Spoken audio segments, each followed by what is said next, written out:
Hello everyone, I'm getting some great help from people again, otherwise I would not be able to do this, so I'm very fortunate. I want to thank those people involved in all this process.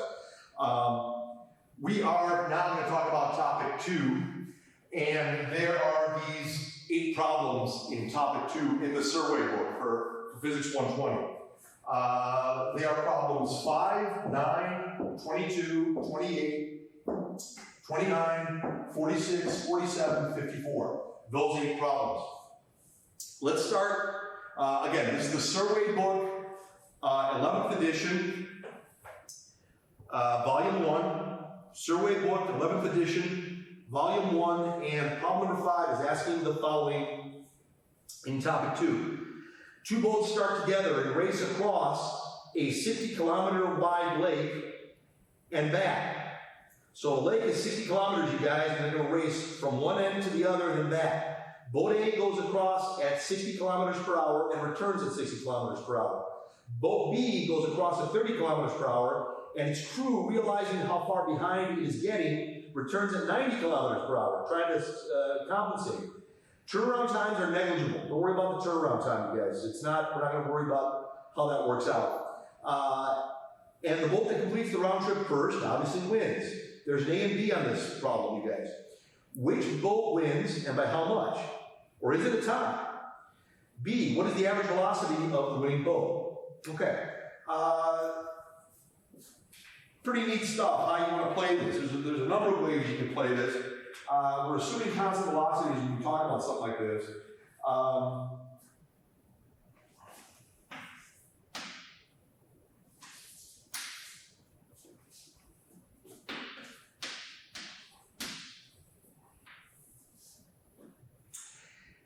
Let me talk to you. Let's talk about the time it takes for boat A to make the trip, round trip. The round trip is the time for boat A to make the trip, and the round trip is the time for boat B to make the trip. And let's see how that all is going to play out. Well, I'll tell you what I'm going to do. It's 60 kilometers. It is 60 kilometers to go all the way across, and 60 kilometers to come back. Therefore, 60 and 60 is 120 kilometers. If you're going at 60 kilometers per hour, and we can talk, we can make this into meters, we can make this into seconds, we can do a lot of stuff. But right now, we're not going to worry about that. If I'm going 60 kilometers per hour, and I got to go 120 kilometers, when I do the division here, that is going to give us what T sub A is.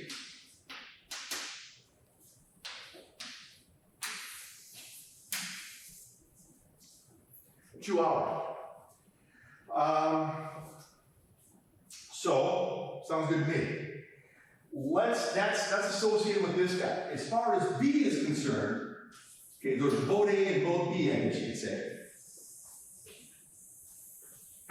So we got this. As far as boat B is concerned,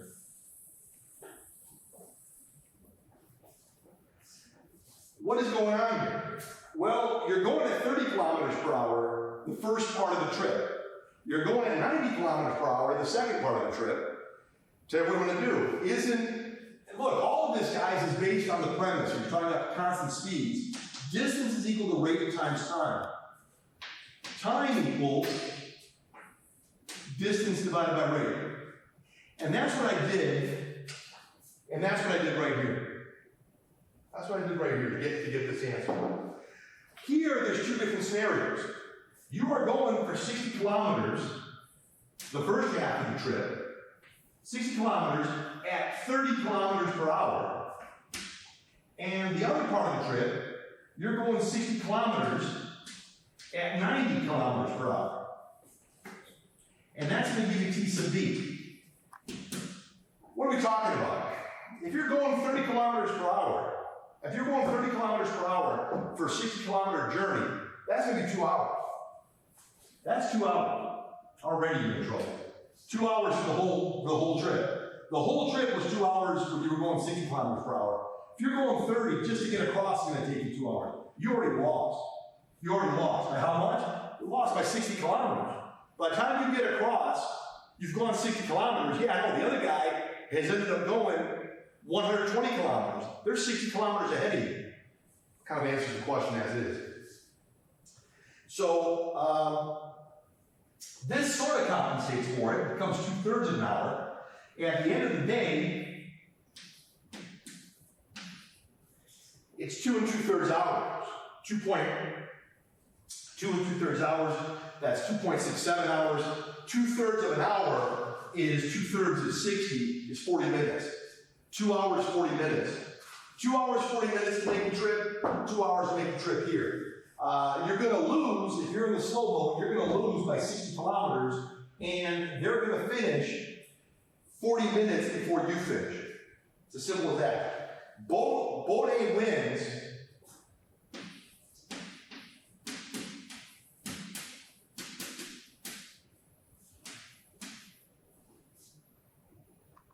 Boat A wins by 40 minutes. And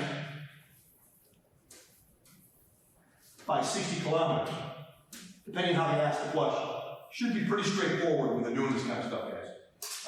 If not, I mean, we'll make it straightforward for you. But they're asking, the way they're allowing the space to be filled, they'll say, well, by how many minutes, how many seconds, whatever. You multiply 40 minutes by 60 seconds per minute, it's 2,400 seconds. It wins by 2,400 seconds. Boat A wins by 2,400 seconds, by 40 minutes, wins by 60 kilometers, wins by 60,000 meters, because every kilometer's got 1,000 meters to it, et cetera, et cetera. You can go to any kind of specificity that you need to do regarding all this. Also note, boat B took 2 hours to get across the first lane. A was actually already done, as we already said. A won an entire lake length, as we already just said, won by 60 kilometers. That's some of the specificity here. The average speed of the winning boat, that ain't a hard question to answer, you guys. If I'm going at a constant speed, the average speed by which you won, if you were going at a constant, what's my average speed if I'm going at a constant speed of 60 kilometers per hour? My average speed is 60 kilometers per hour. But the average velocity is 0. Now, why is the average velocity 0? Velocity is associated with a direction, is associated with a speed and a direction. The average speed is 60 kilometers per hour for the winner. The average velocity is 0. Why is that? Because after 2 hours, where you started is where you end. You've got no displacement at that point. So the average velocity is 0 kilometers per hour. All of this, guys, as I said the last time that we were together with topic 1, all of this is found in my notes, which is going to be on canvas.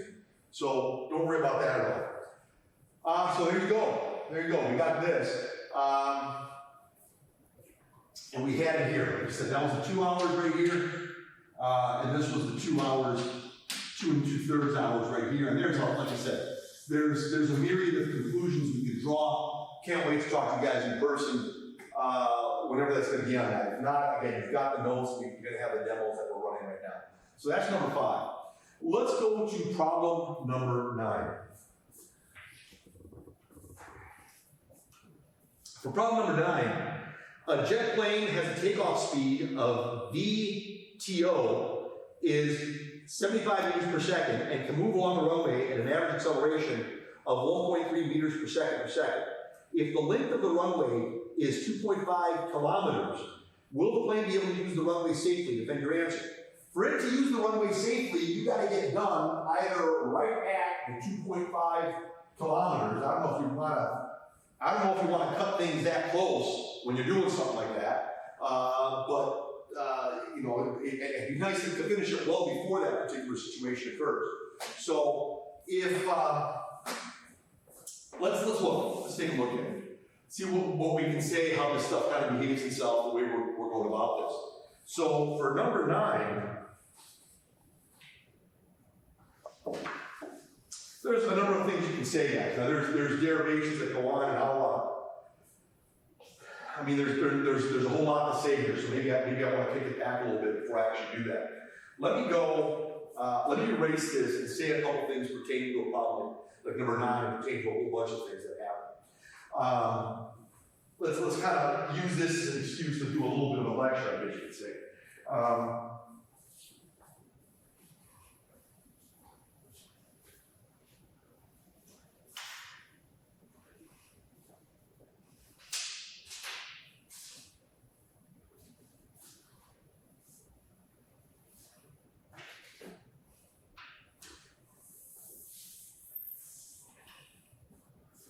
All right, guys. Look, let's talk. Maybe this helps you out a little bit. Didn't we just kind of say that distance equals rate times time? If you don't want to put that on there, put distance equals magnitude of velocity, speed times time that you're going to travel. Sometimes they put a little bar over this, and they say, well, the average speed times the time and give you the distance traveled. If I'm going at 50 miles per hour and I'm driving for 3 hours, I can probably get out of the city of Chicago if I take off from Milwaukee. It's about 100 miles to get to Chicago, or at least some of the central or southern suburbs of Chicago on a good day, let's say. And you know, another hour of that, I'm probably out of a large portion of the city of Chicago, let's say. If I drove for like 5 hours and did okay, I'm pretty much out of a lot of places. 50 miles per hour times 5 hours is 250 miles. Sounds good to me. So you're basically going magnitude of the speed, or magnitude of the velocity, average magnitude of velocity, it's called speed. Sometimes velocity and speed get used interchangeably in an informal way. Technically, that's not what it is. Velocity is a vector quantity, which is different than speed, which is a scalar quantity. Be aware of that. Though you're going to hear us sometimes using them interchangeably, there is a strict difference, and that has to be enforced at the very end of anything that you're doing. The average magnitude velocity times time will give you distance.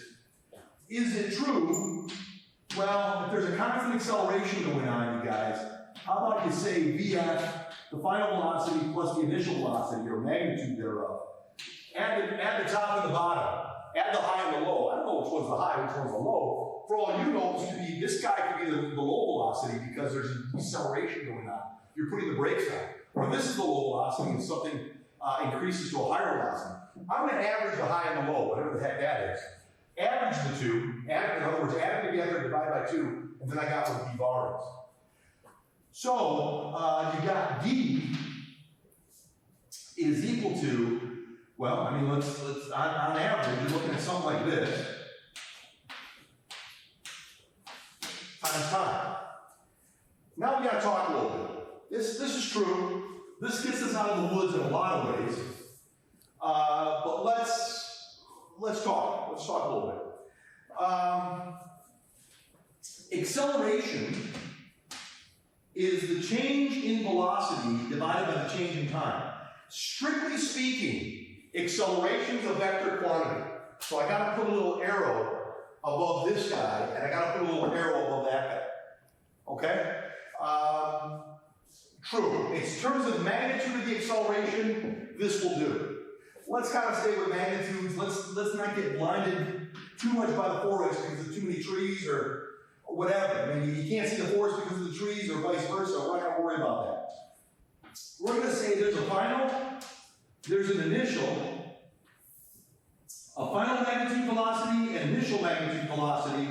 I'm going to subtract the two and divide by delta t. Well, delta t, I might as well call it t.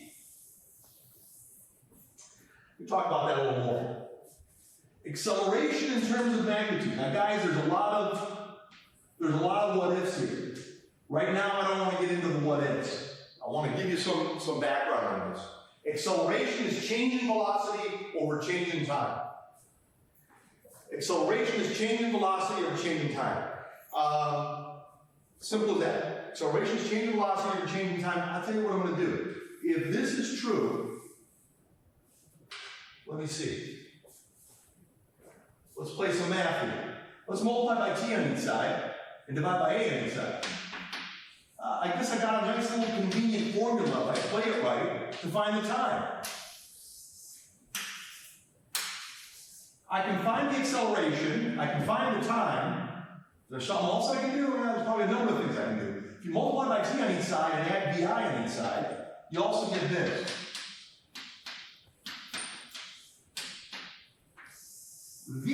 three formulas are each born of one another. If I give you any one of these three formulas, you can get the other two. Okay, good enough for me. I am going to take and do a number of things here. This is kind of very important. And I'm going to manipulate this a couple ways and see what we can say about it. Tell you what I'm going to do. What do you say? This is, I cannot emphasize how important this is. They're all very important. The things I got boxed off are hugely important. Tell you what I'm going to do. Let me take VF equals VI plus AT and put it right here in place of VF, and then run this thing across the board here. So D equals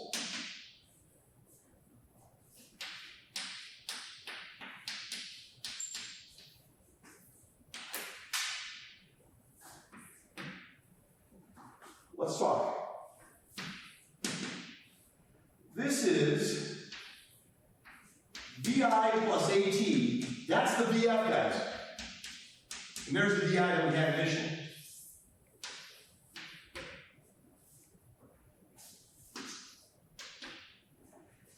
VI and VI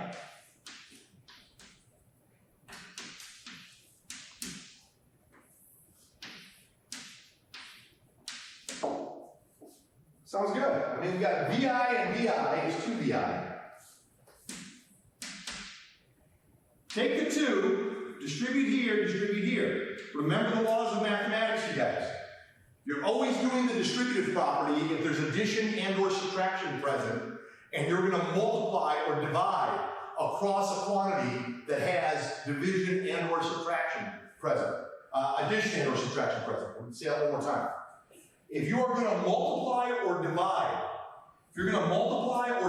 in this case, if you're going to multiply or divide across a quantity that has addition and or subtraction present, you're going to distribute that multiplication or division. If there's no addition and or subtraction present, you will never distribute anything. Period. 2 goes into here. 2 goes into AT is 1/2 AT.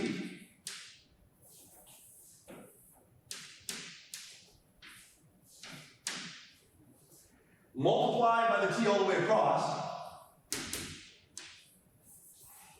Multiply the T all the way across.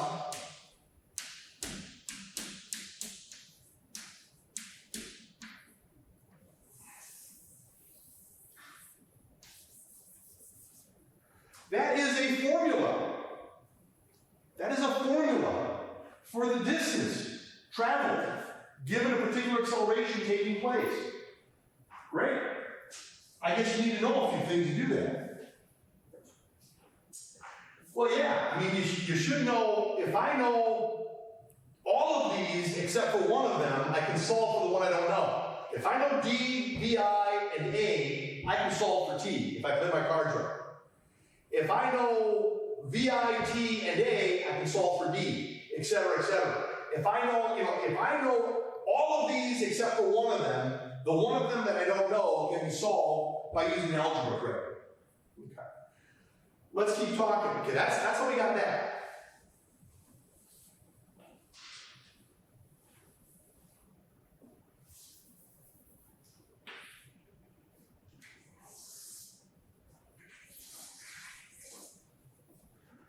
Let's talk some more. Let's put T. Let's put something in for T. Put something in for T. Tell you what I'm going to do. This is VF plus VI.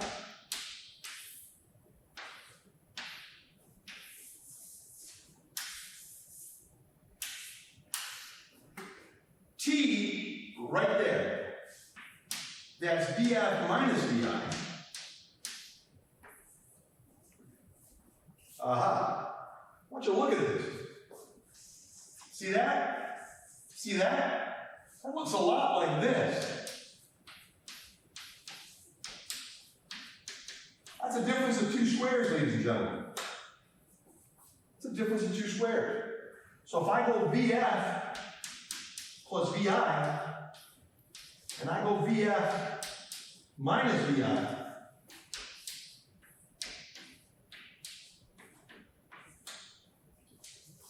we get this. Sounds good to me. Let's get to business. I mean, we got this. We got this.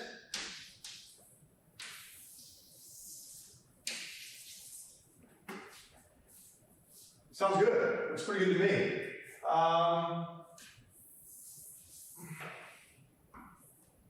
Another way to write this thing, at the end of the day, you guys,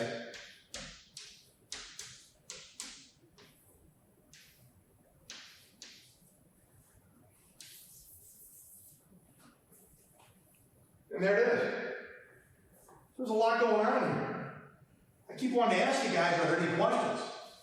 So I guess I'm going to have the person taking, they're going to be your surrogate, man. You're going to ask any questions I have, okay? Any questions you think you may have. All right. The questions I usually get is, how can any member of my family stand me? I get that question a lot. So, all right. So, all right, guys. It's looking pretty good. Looking pretty good. So, what we're looking at,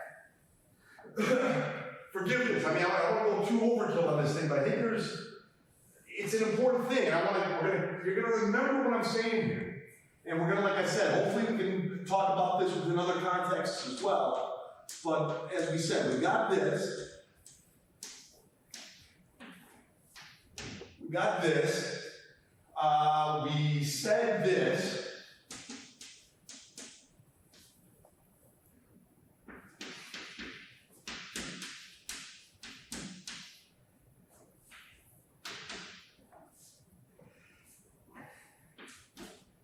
Truck's kind of getting into my hands here, man. I'm gonna have to tape up like I'm a Greco-Roman wrestler.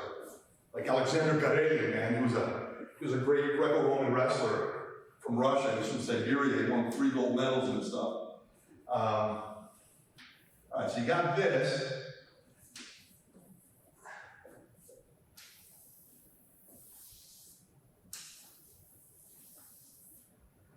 Okay, so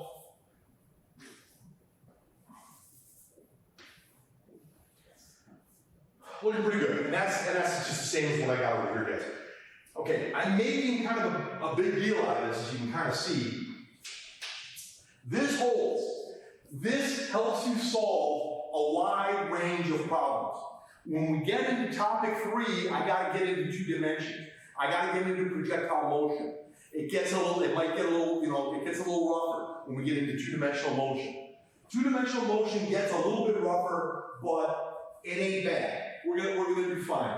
These basic premises, these basic conclusions stand. And it's not gonna be that bad when we get into 2-dimensional motion for topic 3, and we'll do that at another time. So you got this right here. Here's another thing that's important about this. Later on, we're gonna get into rotational motion. And rotational motion uses different symbols. Instead of regular acceleration A, they use the Greek letter alpha for angular acceleration. Instead of velocity, VF, VI, they use omega F, omega I.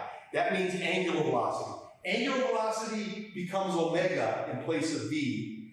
Angular acceleration becomes alpha in place of A. Distance transforms to angular measurement, which is theta. And you end up getting different equations that are identical mathematically to this. Remember, I just told you that. When you see it, it's not going to bother you as much. Rotational motion is going to have essentially the exact same mathematics that is taking place right here. Essentially, it's the exact same mathematics. It's just different symbolism to get you.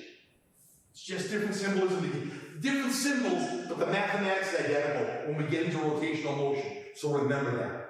When we get to topic 3, we're going to expand it to 2 dimensions, but it's not going to be that bad. I think we're going to be just fine. Okay, here we go. So I wanted to take that break before I got into problem 9, so let me see what we can do. My friend, how much? 6 minutes, okay. So let me see what we can do here. Possibly I can knock this thing out. Let's try number 9, and then we'll just try the next time to knock it out a little bit better on my part. But we had to do this. There's no way around it. Tell you what, let me leave this up here, and I think that's okay. And let me just, you know, I wish I could leave it all up here, guys, to be honest with you. So let's see what we do. We'll make adjustments if we need to make adjustments. It's that simple.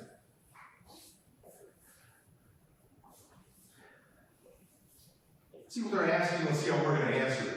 And again, all of this, guys, forgive me, I don't want to sound like a broken record. Everything I'm doing with you, there are going to be times it's not going to be the case, but overwhelmingly, I would say anywhere from 95 to 99% of the time, everything that I'm trying to do somewhat live right now, you have it in the notes. You're going to have access to that in your notes. So, okay. See what we got. Let's talk about it. So for 9, they're saying a jet plane has a takeoff speed of VTO is 75 meters per second and can move along the runway at an average acceleration of 1.3 meters per second. If the length of the runway is 2.5 kilometers, will the plane be able to use the runway safely? Look, let's make it. Let's make life easy. I mean, as far as takeoff. You gotta get this plane moving at 75 meters per second is what you gotta do. They're giving you an acceleration of 1.3 meters per second squared. That's the capability the airplane has to accelerate. You got a length of runway, D. I don't know if I want to call it D, but I guess I can. 2.5 kilometers. You got this. 2.5 kilometers is 2,500 meters. They are asking you a simple question. The simple question is this. If the length of the runway is 2.5 kilometers, will the plane be able to use this runway safely? Safely means you got to attain 75 meters per second within the 2.5 kilometer runway. If it takes you 5 kilometers to get that speed, that runway ain't safe. They didn't give you a runway that was 5 kilometers long. They gave you a runway that was 2.5 kilometers long. Well, let me think about it. I will do there's a number of things you can do here. Let me give you what I think is the easiest. Of these 2 equations, I'm probably going to go here. And let me see if I can pull it off. They're saying the distance needed to get an acceleration, to get it accelerated up to VF.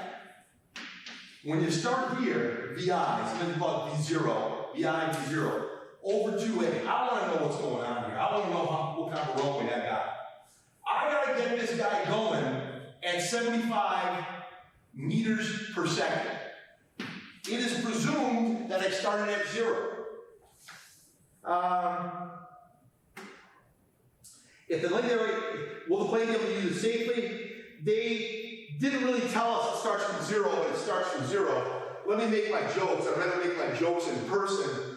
Obviously, the airplane starts at 0. Because I'm not going to run into a speeding airplane. I'm not James Bond. Right? So, obviously it starts at 0. And then 2, okay, here it is. That's it. 2 times A, initial 0, because I want to get to an airplane that's standing still. And then I want to get to a speed of 75 meters per second. Okay, so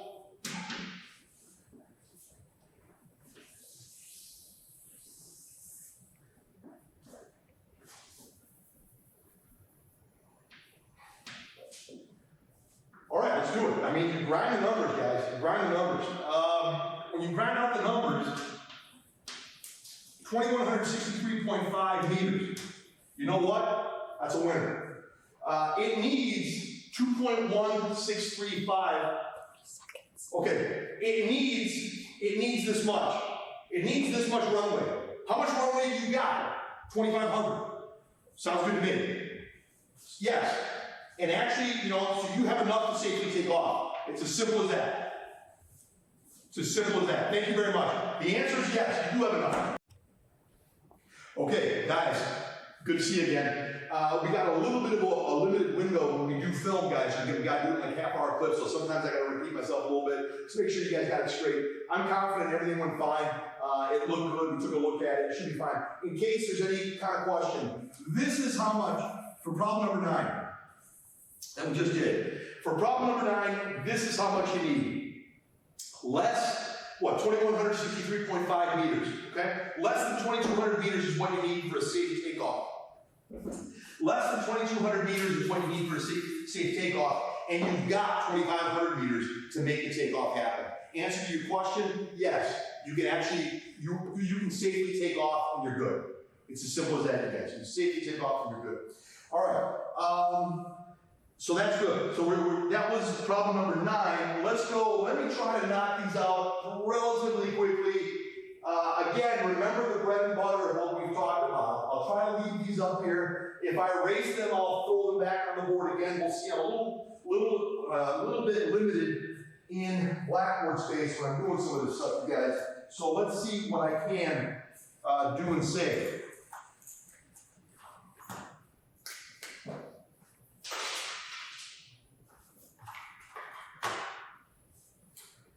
You guys know you'll see me in person do it. I always make these jokes as well. I pretend this is a cigarette and I do this, like it's an old movie, and I do that. Okay. So, anyway, you'll realize that my jokes are definitely not funny. Anyway, most people tell me that. All right, as we proceed, let's talk about problem number 22. 22, here we go. Topic 2, problem number 22. The average person passes out at an acceleration of 7 Gs. That is 7 times the gravitational acceleration on Earth. Suppose a car is designed to accelerate at this rate. How much time would be required for the car to accelerate from rest to 60 miles per hour? The car would need rocket boosters. There's no way, there's no car in production that can do that. If you're talking about a rocket, it does happen.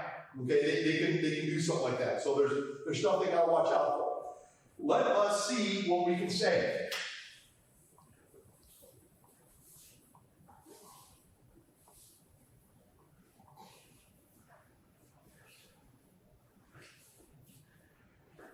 All right, guys, for 22, we're talking about an acceleration of 7 Gs. That's crazy. G is 9.81 meters per second. I think I just used 9.8 meters per second. You know, I'm not going to really nickel and dime you and stuff like that. I'll let you know if they're going to hold us pretty tight to that.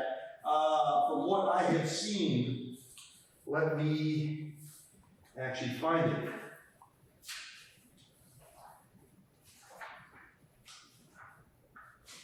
Okay, so we're looking at something like this. Let me see exactly how I want to talk to you about this. Let's use it like that. Now, they want to know what kind of time is required for that to happen. I'll tell you what I'm going to do. Do you guys remember one of the formulas I wrote down? VF minus VI over A is going to give you the time it took for that acceleration to do its work and get you from VI to VF. Make a long story short, this is the bread and butter of what we're going to do to knock this thing out. MKS system of units is meters, kilograms, seconds, etc. They prefer things in meters per second squared, meters, kilograms, newtons, etc., etc. You've got to use the MKS system of units. The physics works no matter what your units are, as long as you're consistent. However, there is a preference for the units, so watch out. Tell you what I'm going to do. You are going to start from 0, and you are going to go to 60 miles per hour. Let's talk. 60 miles per hour. What does that even mean? Well, it means a lot of stuff. 60 miles in every hour.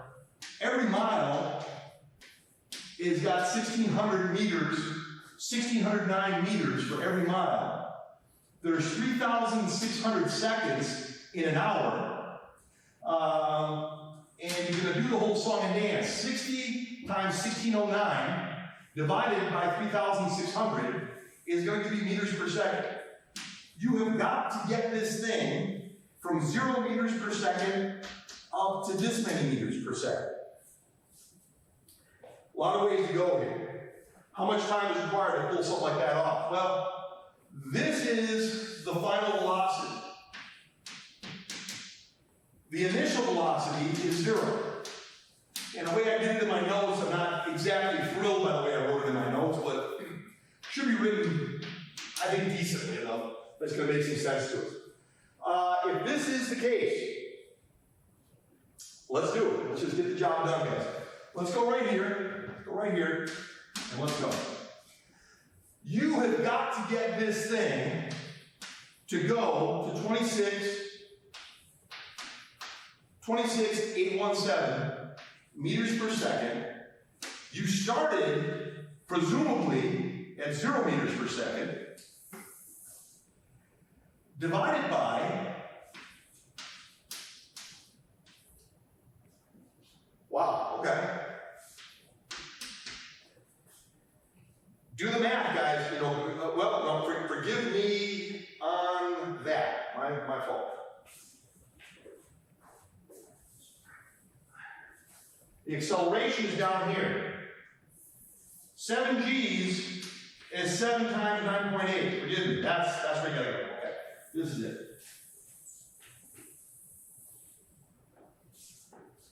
That's it. Grind the numbers out, guys.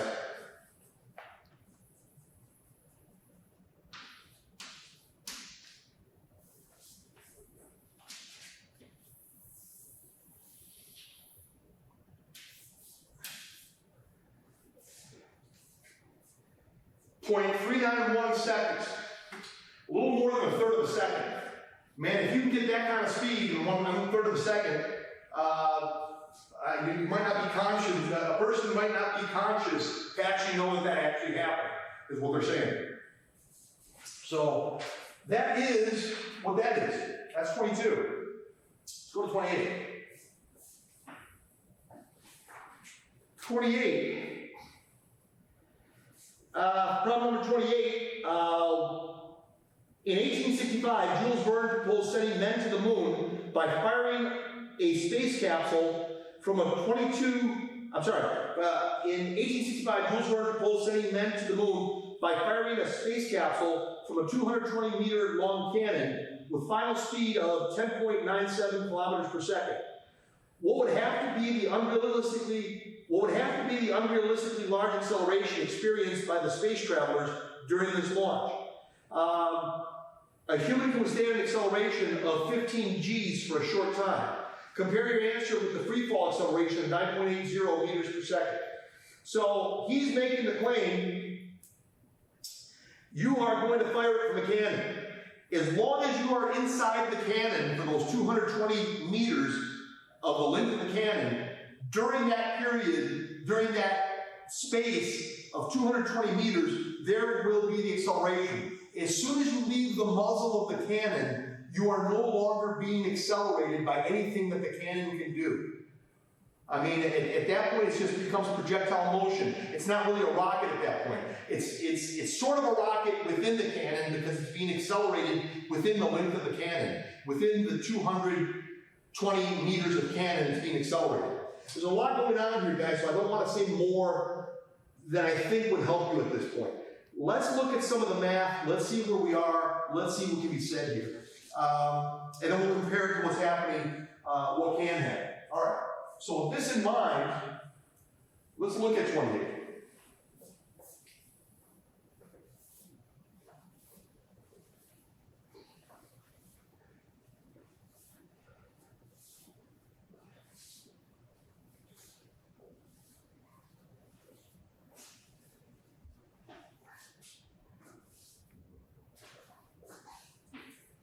All right, well, Jules Verne proposed what he proposed. I want to make something clear. Other people have proposed, other scientists have actually proposed something like this.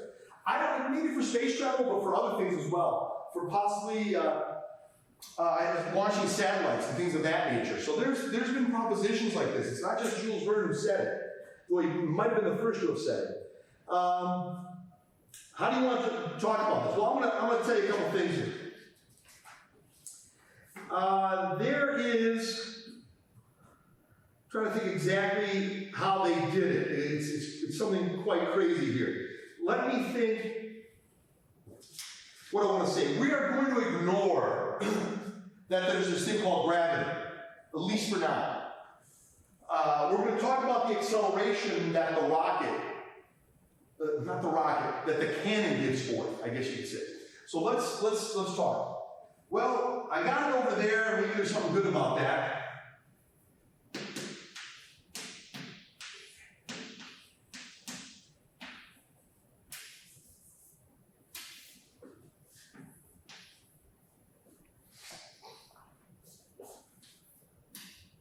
Okay, guys, you've seen it. You've seen me do it. Let's talk. I am going to say that D is the length of the cannon. The acceleration only takes place when you talk about a cannon. When you talk about the muzzle, the length of the muzzle. The length of the muzzle in this case, the length of the barrel of this imaginary rifle, so to speak, the length of it is the length of the cannon. The length of the cannon is 220 meters. I do not know the acceleration attained, what's required. But I do know you start at zero, the cannonball or the rocket full of people or whatever it's full of, starts at zero and gets up to a speed like this. They told us, let's see exactly what they told us, let me make sure here. They're saying you gotta get the final speed to be 10.97 kilometers per second. So we start initially at 0 meters per second, or 0 kilometers per second. VF is 10 point, forgive me here, let me just see it really quickly. 10.97 kilometers per second. Wow, be careful. Make sure all units agree.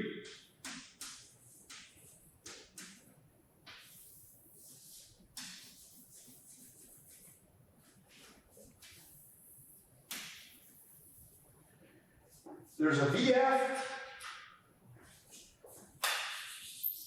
there's a VF, there's a VI,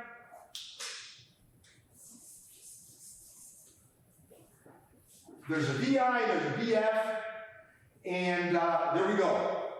This is moving. I don't need to tell you that. I mean, this is almost 11 kilometers per second. I don't know, it's somewhere on the order of maybe 7 miles per second. That is really moving. If you want to escape rush hour traffic, this would be the vehicle, I think. You know? So here we go. We're looking at something like this. The distance is the muzzle size,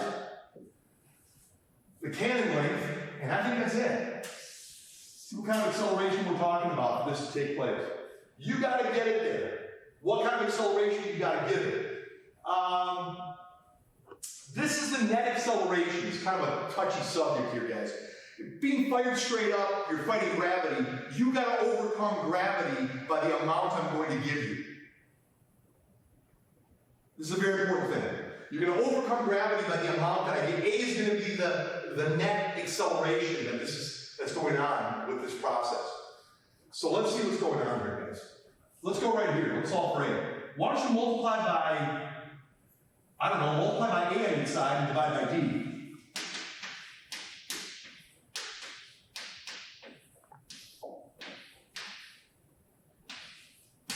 Multiply by A on each side and divide by D. Multiply by A on each side and divide by D. 10,970.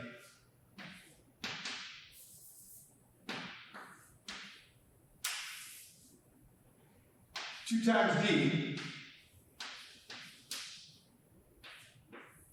Okay, it's a mess, but not too bad. I mean, we can get it. Try to think here. This is something else. I mean, this is in the realm of unbelievable, you can almost say. But it is believable. The math is not going to lie. You will have a net acceleration of that much. Remember, you're fighting gravity, but I've already accounted for that. That's the net acceleration right here. A over G is, well, how would you do it? You would take this quantity and divide it by 9.8. This quantity and divide it by 9.8 meters per second. And at the end of all that, 27,908.4. A is equal to 27,908.4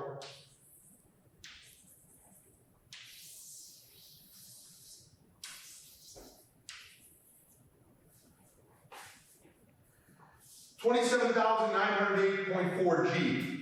You're going to need a net acceleration which is close to 28,000 times the acceleration due to gravity.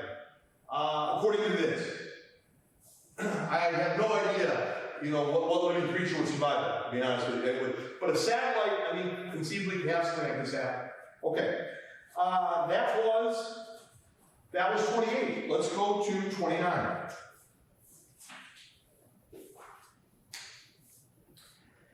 29, a truck covers 40 meters in 8.5 seconds while uniformly slowing down to a final speed of 2.8 meters per second. So the brakes are on. The truck covers 40 meters while it's braking. A truck covers 40 meters in 8.50 seconds while uniformly slowing down to a final velocity of 2.80 meters per second. Find the truck's original speed. Find its acceleration. I know what kind of acceleration it has, guys. If the truck is slowing down, it has a negative acceleration. It'll have a negative number, so if you've got the brakes on it, that's a deceleration. It's going to be a negative number. That'll be its acceleration. What was its initial speed? The truck has 8.50 seconds to slow down to 2.8 meters per second. Great. How fast was it going initially for that to happen? If, in the braking process, this tells you something. If this truck wants to slow down, he better not have anything in front of him for a while, right? Look, it's taking him 40 meters to come to a slowdown, not even a dead stop. So, let's see what we have here.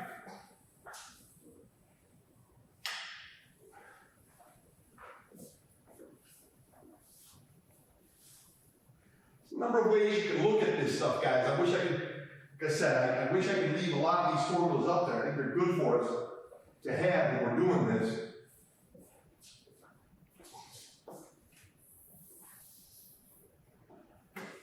Let's go. For 29, they're asking a couple things. There's an A, there's a B. Let's figure out what they're asking. So, find the truck's original speed. That's VI, and find its acceleration. So they want VI, the initial speed, and they want the acceleration. We know the final speed is 2.8. I'm going on memory here, and memory's not the greatest these days. Let's see here. I think it's saying 2.8 meters per second, 2.80. I'm not going to nickel and dime you on the significant figures, you guys. Just kind of get, but be as accurate as you can be on this stuff. It is going to cover a distance of 40 meters in this whole process of deceleration. It took 8.50 seconds. It took 8.5 seconds to decelerate, to get down to that speed, and it traveled that far while it was getting there. Sounds pretty good to me. Well, I think there's a lot you can say here. Let me try to think exactly what I want to do on this.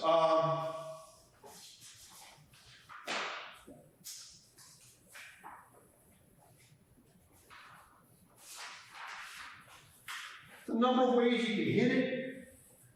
Just trying to argue with myself how I want to talk to you about it. Tell you what I'm going to do.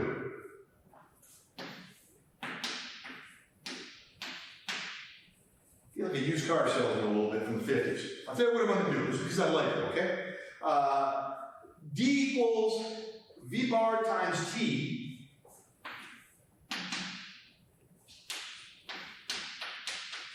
Tell you what we're going to do, guys. We're going to go here. Looking okay there. Tell you what, there's something going on here. I would likely, and there's a lot of, and this is not the only way to go. I hope I got more of a chance to talk to you guys. Maybe we can talk in person. I hope we'll soon. We can talk more about this. But right now, we're not going to sweat it too much. We're going to say, okay, yeah, man, listen, this is what you said. We got this. Can you walk me through it? Well, wait, I think I can walk you through it. It is covering a distance of D. Yeah, 40 meters. It did it over a time period of 8.5 seconds. We know it slowed down to this. This is the only unknown. Ladies and gentlemen, this is one equation and one unknown. This is a done deal. Okay, this is a done deal. Let's do a bunch of things here. Let's try to solve for this guy. You're solving for him. You're solving for him. How are you going to do it? Let's see, multiply by 2 on each side.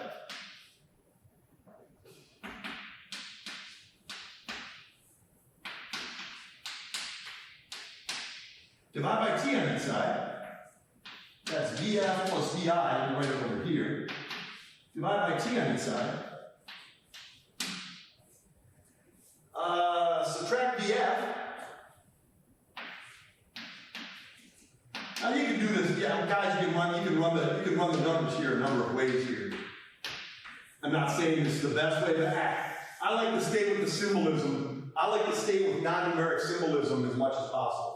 Is what I like to do when I do this kind of stuff, you guys. So I'm going to go right here. I'm going to stay right here. VI. Let's talk. This is 40. This is 8.5. Got it down to 2.8. This is not the only way to do this. In my notes, I did it.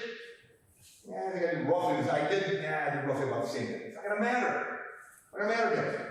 This times this is 80. 80 divided by this is, I don't know, it's, I'm guessing 9 something, or thereabouts. And, 9 something minus 2.8. At the end of the day, 6.61 meters per second. What is going on here? What's going on here is, it was going fast. Guys, I don't know too many things that break to a slower speed that we're not going faster than the slower speed to begin with. So this is it. This is your VI. VI is equal to that. That's A. B shouldn't be too bad. What's the acceleration? I'll tell you what I'm going to do on that one. The acceleration is VF minus VI divided by T. Sounds good to me. You got 6.61. Forgive me. No, you don't. The VF was 2.8. This is 6.61. Over 8.85.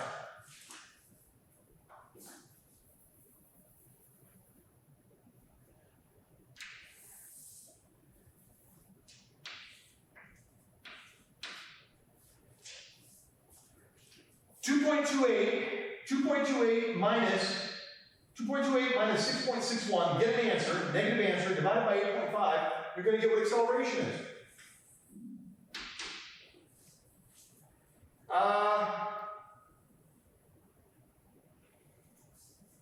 Let me try to see here what I did. Okay, yeah, right. It should be negative .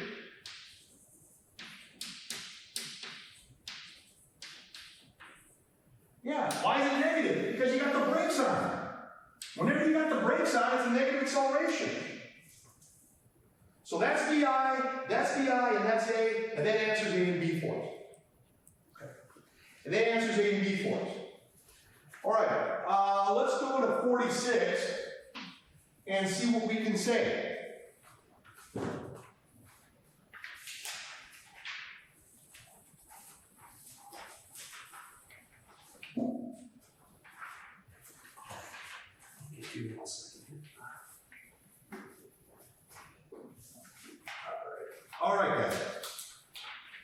46. I'm going to try to run through these relatively quickly. I'm going to piece it together a little bit, but it shouldn't be too bad. I'm going to knock this stuff out.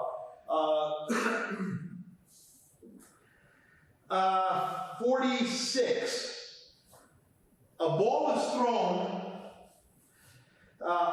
thrown directly upward with an initial speed of 8 meters per second. Find the height from a height of 30 meters. After what time interval does it strike the ground? This is a neat question.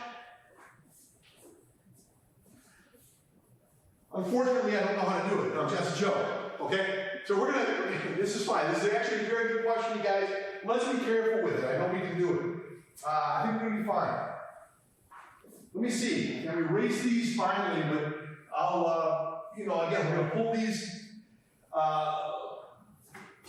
into our consciousness and onto the board what's going on here. We know what to do. I mean, the basic bread and butter that I gave you before I solved problem number 9 and did this whole lecture on it, that's all right. I think we're doing pretty good. All right, let me think about it. So, for 46, what's going on here? Well, I'll get to what I'm going to do, guys. It's not going to be a good drawing, but we got a height right here, 30 meters above the ground. This thing got fired into the air, reached the apex of its journey, and then came down. And they want to know the total time it took for this thing to go all the way up and then come all the way down. All right. Let's see what we can say. So a ball is thrown directly. Oh, forgive me, guys. I actually, this is easier than we thought it was. I think we'll probably cross this. We'll do something similar to this at another time. Let's go here. You start here.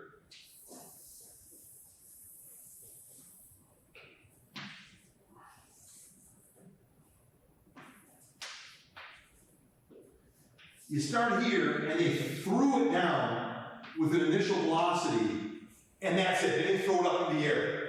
Okay. So let's see what we can do regarding this.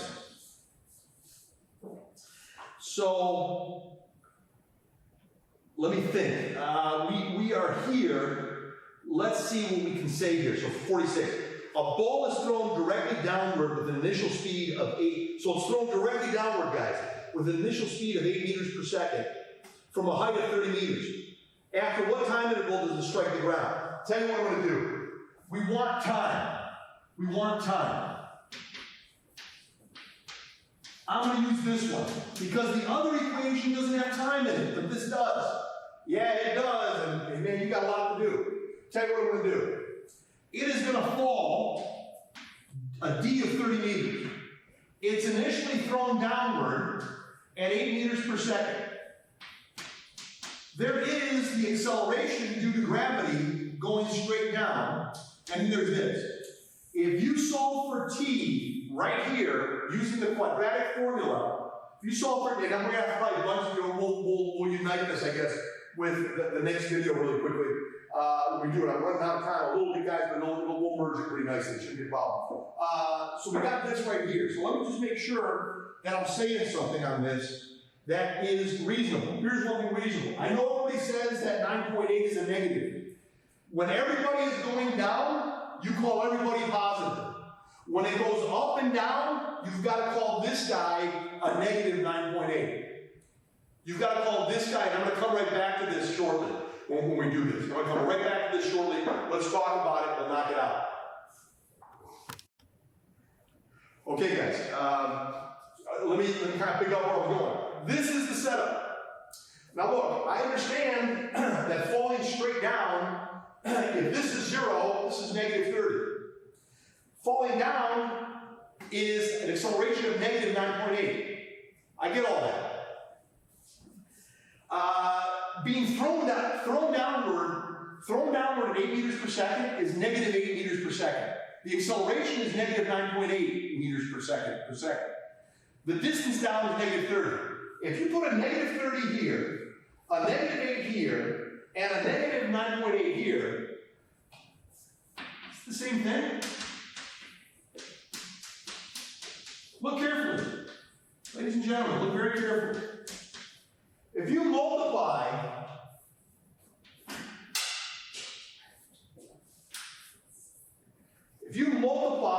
by a negative 1, yeah, you fell down. You didn't go up, you fell down. It's negative 30. You went down at negative 8 meters per second.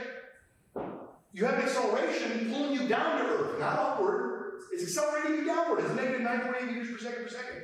If you multiply by a negative 1 on each side, you get to here.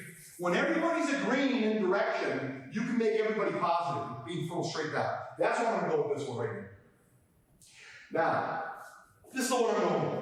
If you threw it up in the air, like I said earlier, I thought they were throwing it straight up. If you're throwing it up in the air and it's coming back down, you've got to leave this guy as negative 9.8. You've got to make this guy positive 8 because it's being thrown up there. It wasn't being thrown down, it's being thrown up there, so that's positive 8. This is negative 9.8, and this right here, man, that's a great question too, isn't it? where that's going to go to? You know, from what height is this going to take place?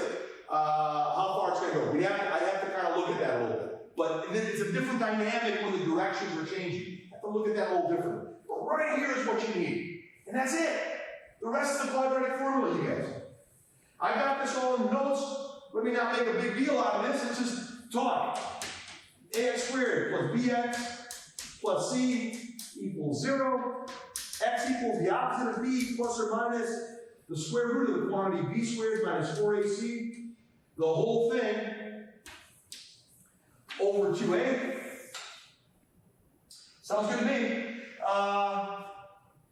Throw the t in here. Write this a whole bunch of ways. Half of this is 4.9.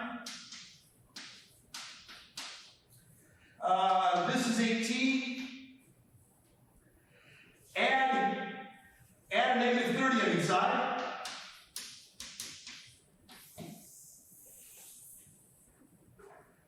This is A, this is B, this is C.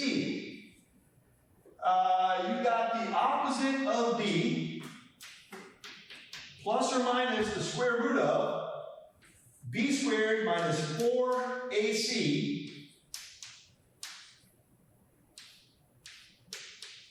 that negative 30, negative 30 times negative 4 is going to be a positive answer. Okay, sounds good to me. Over 2a, you're going to get two answers. One's acceptable, one isn't. When you're doing it, the only one that's really acceptable is 1.79 seconds, assuming no air resistance or anything else. 1.79, that's it. That's as simple as that. You're going to get two answers here. One of them's likely unacceptable. You're going to get like some kind of, in fact, not likely, there's no likely about it. One of them is unacceptable. The plus right here is acceptable. The minus right here, a negative and a negative is even more negative. It's not going to be acceptable. I'm not talking about negative time here. This is not a Star Trek episode. Where's William Shatner when you need him, right? I mean, but this is the situation. Okay, so, all right, you guys, sounds good to me. Let me try to knock out these last two relatively quickly. We're in a little bit of a time crunch, but it shouldn't be too bad. We're going to be okay. This is it. Let's go to 47 and 47 and 54. Let's see what we can do about that. 47. They are saying essentially here, guys, just forgive me here for a second. There it is. Okay, right. 47. A certain freely falling object released from rest requires freely falling. What does that mean? Well, you're not throwing it down at 8 meters per second. You're dropping it from 0 meters per second speed. A certain freely falling object released from rest requires 1.50 seconds to travel the last 30 meters before it hits the ground. A, find the velocity of the object when it is 30 meters above the ground. B, find the total distance the object travels during the fall. Okay, this is interesting. A certain freely falling object released from rest requires 1.50 seconds to travel the last 30 meters before it hits the ground. Find the velocity of the object when it is 30 meters above the ground, and then find the total distance of the object travels during the fall. There's a number of ways to do this. You're going to hear me say this throughout the course.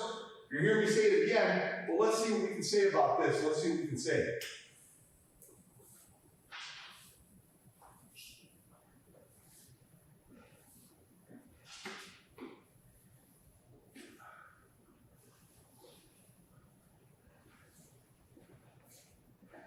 All right, guys. Very interesting situation here. It's being released. It falls a total distance. Let me just speak. I'm not speaking their language. Doesn't really matter. You've got to use D, the total flight time. There's a lot you can say here. Okay, tell me what I'm going to do, guys. I'm going to say D is this. That's the total fall down. This is not really drawn to scale. This is the last 30 meters. And they're telling me right here, the T for this guy, and let me just kind of be careful how I want to say this. T, I don't know what symbolism I want to use here. T sub 30, I guess I could say, I don't have it written like this in my notes. Let me write it as T sub 30 is 1.5 seconds for the last 30 meters of the fall. There's a lot that you can say. They are trying to say what's going on here. Let me just try to, I want to make sure I can say something about this. Find the velocity of the object for A. Find the velocity of the object when it is 30 meters above the ground. And then find the total distance the object travels during the fall. They only told us it's released from rest and requires 1.50 seconds to travel the last 30 meters. So there's a lot we don't know. We know this is the last distance. We don't know the total distance. We don't know the total distance, and we don't know the total time to go that total distance. We do, however, know a couple things. We can say if it fell from rest, there's a lot of ways out of the woods on this one, I guess you could say. We'll call the final velocity right here. It's not the final down here. We call this final at the 30 meter height, VF 30 right here, and this is VI, which is 0 meters per second. I got these two right here, and it gets down to here. So there's a whole lot going on there. Let us just try to think of a very good way to say this. That's believable here, I guess you could say. So this guy right here becomes sort of, I'm just trying to make it agree with my units here. This is VI, the VI 30 is right when you get down to here, and this is the VI initial, which is 0. So again, the notation's kind of irritating me, but let me try to think how I want to discuss this with you guys. I'm going to look at this and say that for this to have taken place, it would have to be a situation. Let me try to do this, guys. Forgive me on this whole process. Let me be careful who I call VI and who I don't call VI. This is really the strict. That's the strict VI. But I'm not going to call him that right now. I'm going to call this guy the VI. The VI 30, which is just VI. I'm going to call it VI for here. How fast is he going to get there? Try to think of a way to get 30 meters above there to see how fast he was going to go that far. I'll tell you what I'm going to do. Is it true that lot of ways to go here. I'm going to take a look at the last 30 meters. The last 30 meters, now let me write that. The last 30 meters is this. There's a VF at the bottom. And let's see what we got here. There's this guy initial, and there's this guy final down here. It's all happening right there. Let's talk. Is it true that any kind of distance, let's say a fall down of y, is VF plus VI over 2 times the tide, like that? We also know that if it's a fall down like that, or any kind of distance, this is VI plus GT. The G is the acceleration due to gravity. That's this guy. That's this guy right here. Over 2 times T. If you grind this out, just for the record, ladies and gentlemen,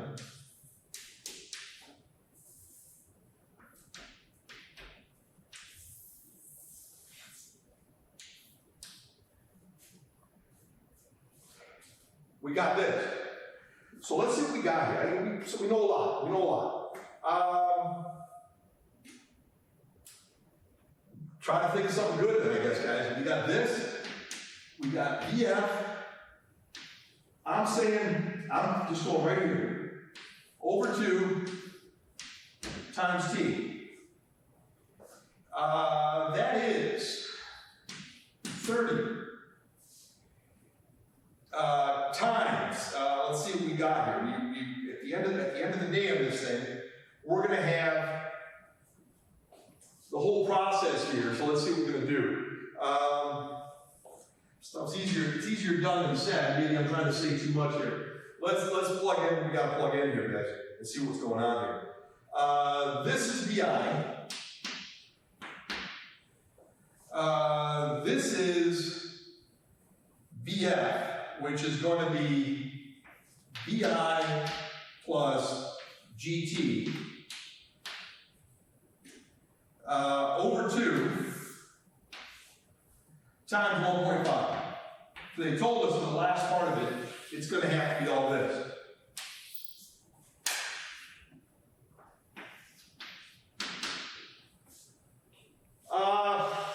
Well, it's not going to, I'm not saying a whole lot here. I'm saying the same stuff I did before. It's going to come out to, VI. VI and VI is 2VI. Divided by 2 is going to be VI. This is going to be 9.8. Divided by 2 is 4.9 times T, which is 1.5. The T is 1.5, so let me change it to that. You can leave it there if you want. But there it is. So what we got here is this, which we don't, put them together, you got that. This one's 9.8 times 1.5 times 1.5 divided by 2. So 9.8 divided by 2 is 4.9 times 1.5 times 1.5 is 11.8.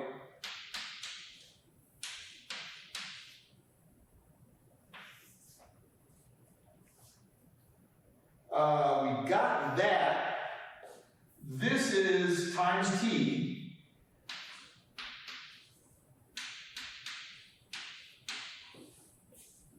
The rest is algebra, guys. It's ugly the way it gets discussed, I guess. Forgive me, I'll put it on me. This one's on me. But essentially, you're looking right here, guys. Perhaps a better way to put it. I mean, right here you do this and you end up solving for VI. If you don't mind, if you take this, I don't have a lot of room, you guys.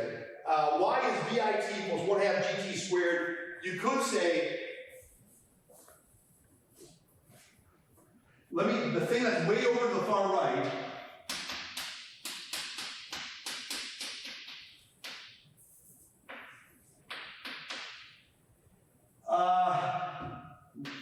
the last 30 meters is 30.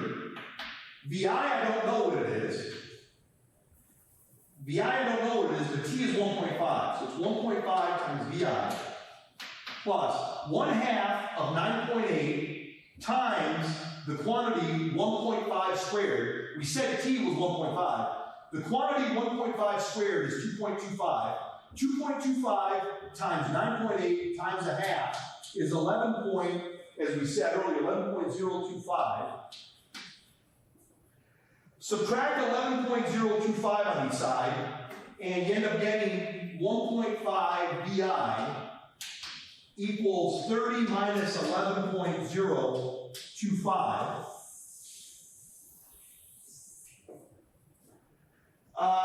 This subtraction gives you 18.975.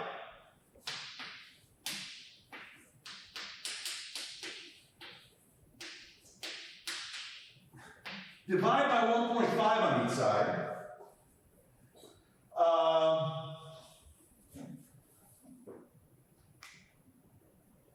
Just make sure we got this.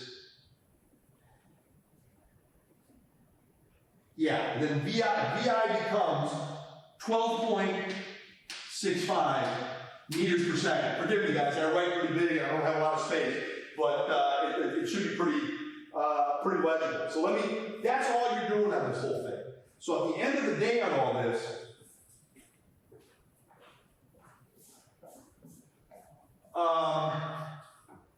that's it. I mean, you do the song and dance I just did, and then it becomes a lot easier, actually. This should go smooth. But I think the big thing is, just remember what I said. This guy right here will tell me a lot. They told me you're falling for 30 meters.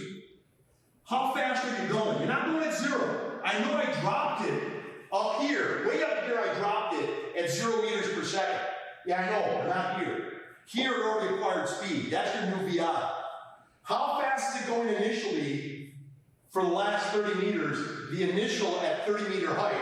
It's going pretty fast. It's got 1.5 seconds to hit the ground, to go 30 meters. It's going to fall 30 meters. There's a speed associated with it when it's 30 meters above the ground. It takes 1.5 seconds to fall all the way to the ground. And 1/2 times G times the quantity 1.5 squared. You know what G is. They gave you what T is. They gave you what T is, and you know it's falling 30 meters. You're solving for this. Basically, you're solving for this. You're saying VIT is just the Y, the height is 30 that we talked about, minus 1/2 GT squared. The PI will be the fall of 30 minus 1/2 times 9.8, right? Minus the 1/2 times 9.8 times 1.5 squared. And this guy right here is 30. And then you're going to divide it by, T to actually get it done. That's all they're saying here, guys. You're taking this, forgive me for beating this thing into the ground, guys. I'll throw it on me. When you get it to here, the VI, you got the Y minus 1/2, Y minus 1/2 GT squared divided by T. That's 30. That's 1/2. That's 9.8. That's 1.5 being squared. Just the 1.5 is being squared. This is 1.5. There's your answer. At the end of the day on this one, that's where you're getting the VI. That's where you're getting the VI is 12. That's how fast it's going. That's how fast it's going. Yeah, at 30 meters height it's going that fast. How fast was it going way at the top? Hey man, they told you they dropped it into a free flow. Nobody threw it down. It started at 0 meters per second. At the very top, it's 0 meters per second. This guy right here is right here. 12.65. This guy right here is that. That's how fast it's going right here. Et cetera, et cetera. Now they're asking a question. You know, if that's the initial speed. By the way, how fast is it going at the end? What's the final speed of this thing at the end? The final speed at the end? Wait a minute, don't we remember that VF, one of those formulas, VF equals VI plus AT. How fast is it going at the bottom? At the very bottom? How about this? 12.65 meters per second is the speed 30 meters above the ground, plus the gain in speed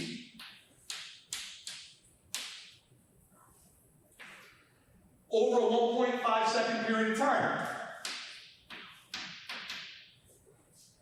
VF is 27.35 meters per second. VI, we already said, was 12.65 meters per second. That's the initial at a 30-meter height. What's the initial at the very top? 0. You dropped it at 0. When it reached 30 meters above the ground, it was going this fast. At the very bottom, before it hits, it got this. It's kind of neat. Sort of neat in its own right. You know, what's going on here? If it's going that fast, what's the average speed of this thing? What is the average speed of that thing for the last 30 seconds? For the last 30 meters? Wait a minute, is this the final speed? 27.35 meters per second? Is this the initial speed at right at 30 meters above the ground? And this is right when it does hit the ground. It's 27.35 meters per second when it hits the ground.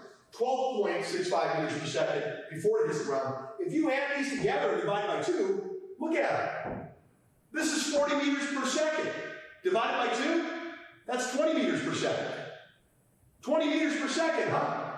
The average times the time will give you the distance. Well, wait a minute, it fell 30.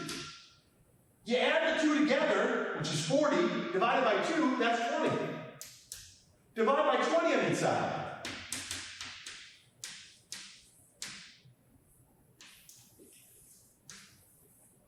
Hey, didn't they already tell us it's 1.5 seconds to fall to the ground? You didn't have to do this. It's a neat confirmation. You got this. So this is A. So A is B. You know, this is A and B. This is A right. The final at the very bottom, and the initial right there, just for the record. If that's the case, what's the total height from which it fell, you guys? The total height from which it fell, huh? Well, if it came down to a dead stop, may I ask you a couple of questions? I almost didn't want to erase that one, but I just did. Let me write it here. 12.65 meters per second. Can I ask you a question? How long does it take to fall down? Oh, I got actually a better idea. What do you say? Let's find out how far of a distance it takes to travel here. We'll call it, that's the total distance D. We'll call this distance right here, we'll call it X. Is X going to be equal to a final speed squared minus an initial speed squared divided by 2A. Now everybody's flowing straight down, so we don't have to use negatives. Don't have to use negatives. It started up here at a dead stop, 0. VI is 0. This is 12.65.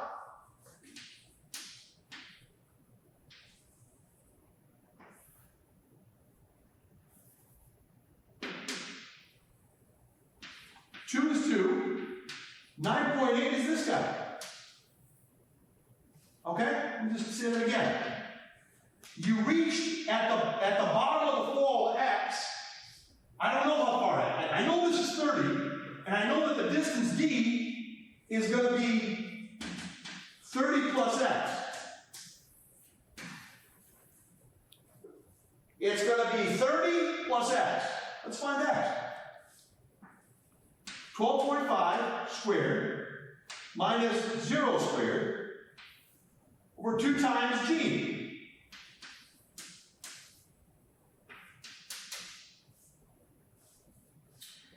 At the end of the day, that comes out to 8.16 meters. To get down to a height of 30. So what's 8.16 meters plus 30?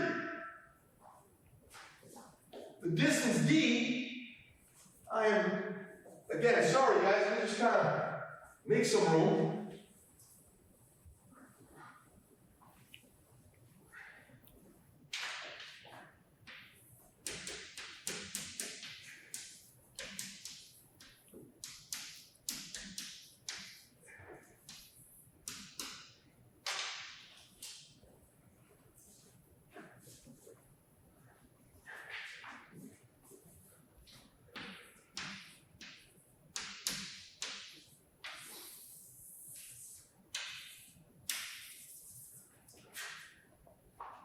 That's it. That's it. So this is A.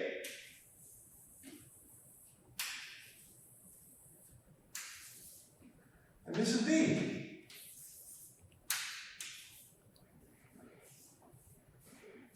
And that's a little more clear than what I wrote at the beginning, I'm sorry. But it should be legible, right? I mean, this is A, and this is B. The notes, should be decent. Should be decent on that. The notes should take it pretty well on this. Hopefully this gives a better explanation. Let me try to knock out this last problem. How much time do I got? Okay, we don't have a lot of time, but I'm gonna keep going, and we're just gonna knock it out.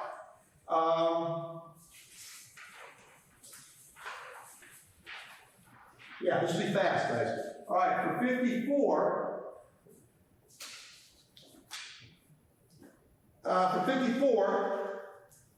there's a neat question here, a baseball question. Number 54, a baseball is hit so that it travels straight upward after being struck by the bat. A fan observes that it takes 3 seconds for the ball to reach its maximum height. Find the ball's initial velocity and the height it reaches. Should be pretty straightforward. All right, let me knock that out. Might just go over by a few minutes, but we'll transition it pretty well.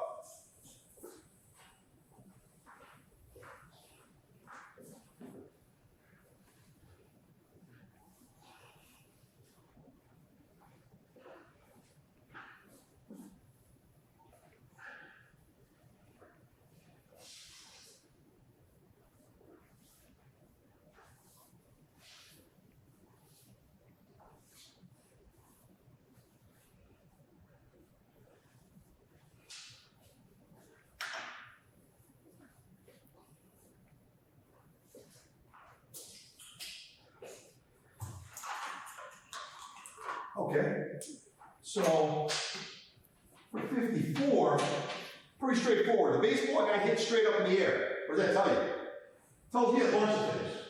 It tells me that the ball had an initial speed when it got hit. Okay, here's the ball. It's got an initial velocity. It's going straight up. It reaches a height. Its final velocity, right here, is equal to 0 meters per second. Why is it 0 meters per second at the very top? It ain't moving. It's not moving. So I'm gonna keep moving as well. It goes, okay. So at the very top, it's got no velocity. At the bottom, it does have velocity. At the very top, it's got 0 velocity. It went up to a certain height. I don't know, you can call it D, you can call it Y, you can call it a lot of stuff, so make sure you're agreeing with what you're doing here. What are they telling us? Well, basically, guys, they're telling us with this one, a baseball is hit so that it travels straight upward after being struck by a bat. A fan observer takes 3 seconds for the ball to reach maximum height. Find the ball's initial velocity and find the height it reaches. Okay, I'll tell you what we're going to do. Is it true that VF equals, yeah, you've heard me do this song and dance all this time in today's lecture. If this is the case, can you tell me what VI was? Yeah, I can tell you the initial velocity. Now you gotta be careful here. What is going on when this thing's going up here? You understand it had a lot of velocity right off the bat. Right off the bat, it had a lot of velocity. At the very top, it's got zero velocity. What prevented it from having a big velocity forever? The acceleration due to gravity, which was the brakes being put on. It was a deceleration due to gravity. That's a negative answer. So basically what we're saying here is 0 is the final. Initial I don't know, but I do know it's negative 9.8 with the brakes on times 3 seconds. Solve for VI, do the algebra, and you end up getting 29.4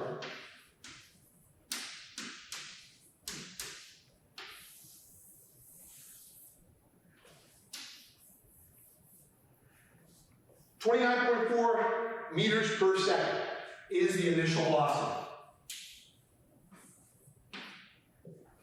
That's it. What kind of height did it get? So what I'm going to do on that one is d equal to this. You got to be careful. Watch the units now. Watch the units, watch the signs. Here it goes. What's the height? The height is d.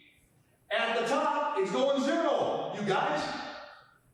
At the bottom, it was being fired upward at 29.4. At the bottom. Wow, that's a minus right here. It's going to be a negative answer. Yes and no. The brakes are negative. The brakes are negative. 2 times a negative is a negative answer on the bottom. Minus a positive is a negative answer on top. Negative divided by negative is going to be a positive answer. Watch your step. You're going to be fine. D is this. I call it H in my notes. That don't matter too much.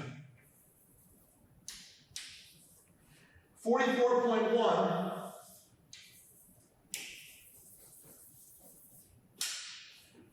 44.1 meters, H is 44.1 meters, and 44.1 meters up in the air.